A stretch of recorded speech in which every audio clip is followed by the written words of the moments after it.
ijoro ry'ubusabane riheruka nari ingaragu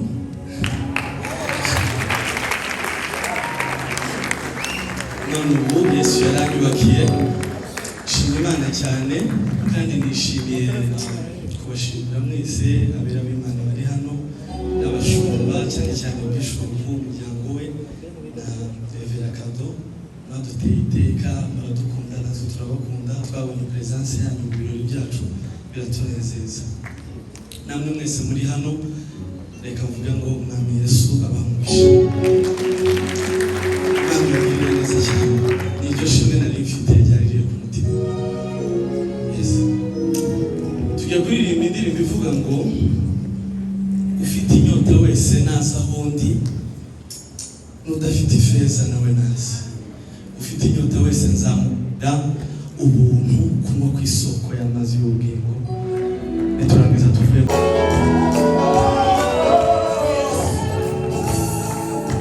nubona abandi bafite ubutunzi wibuka ko Yesu yasezeranye, wibuka imigisha Yesu atakura ingororano yawimisha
bw'Imana bwuzura mu rusengero, ngo igicu cy'Uwiteka kiba mu nzu y'Imana, ngo abatambyi babura uko binjira.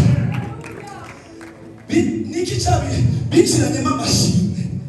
Haleluya. Binjiranyemo amashimwe kuko inzu y'Uwiteka yari yuzuye, isanduku y'Uwiteka ikagaruka ahera ahera.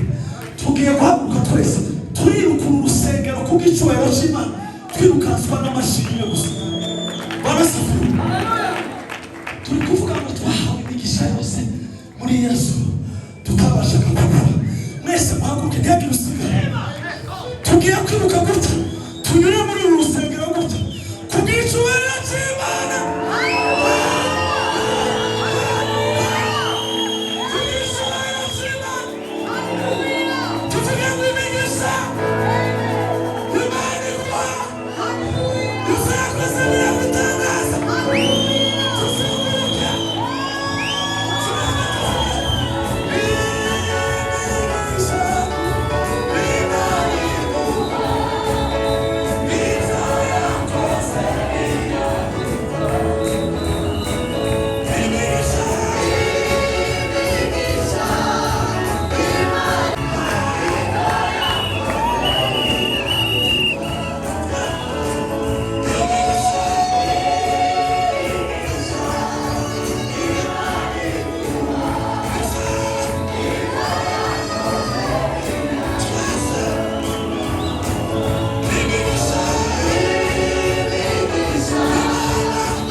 kukimutanga ifeza mukagura ibidahaza ibitamara inyota kukimutanga ifeza mukagura ibidahaza ibitamara inyota kukimutanga ifeza mukagura ibidahaza ibitamara inyota bimusahoni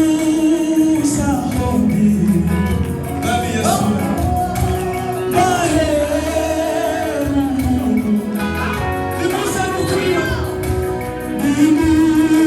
bimusahoni bimusa kwa Yesu maheru maheru Yesu Yesu ai bimusa Mwami Yesu ai maheru bimusa bimusahoni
abakuzi iryo jambo barisangurira ibiganza